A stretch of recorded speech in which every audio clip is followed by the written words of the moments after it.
Au programme de la semaine, des petits-enfants antisémites, un continent africain au secours de la Norvège et un pont qui décapite les camions. Des infos qui n'ont pas fait l'actu, c'est dans Subjectif Terre et c'est maintenant. Dans la crise qui oppose Israël et la Palestine, Mohamed Morsi a joué un rôle d'importance. Le président égyptien s'est associé à l'américaine Hillary Clinton et grâce à leur talent de médiateur, ils ont obtenu un cessez-le-feu. Mais pendant que Mohamed Morsi renforce le poids géopolitique de l'Égypte en jouant les gentils diplomates, certains médias de son pays tiennent un tout autre discours.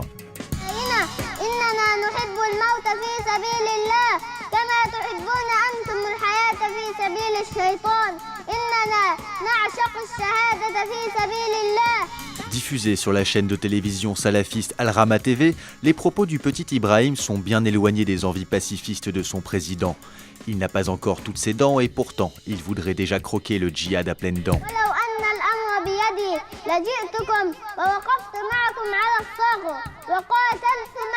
Et si Ibrahim ne cache pas son antisionisme, c'est que l'émission à laquelle il participe est faite pour ça. Chaque semaine, sur ce même plateau, les enfants se succèdent et proclament leur foi, avec beaucoup d'écho dans la voix.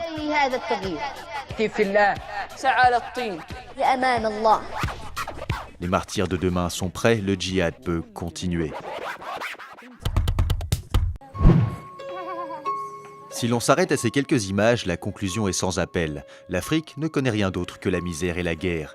Par extension, si les seules images que nous connaissions de la Norvège étaient celles-ci, on s'inquiéterait du sort de ses habitants qui meurent de froid. Ce sont justement ces stéréotypes qu'a souhaité combattre une association norvégienne, le tout en chanson.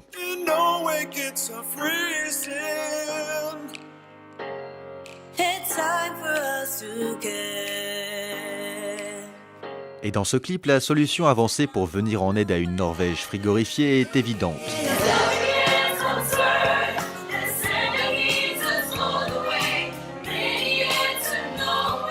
Derrière l'ironie de ces paroles, un raisonnement simple. Si tous les Norvégiens ne meurent pas de froid, tous les Africains, eux, ne meurent pas de faim. Il faut repenser notre manière de communiquer.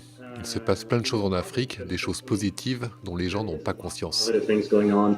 En gros, le radiateur est à la Norvège ce que le sac de riz est à l'Afrique, une manière facile de donner un coup de main, mais pas forcément la plus utile.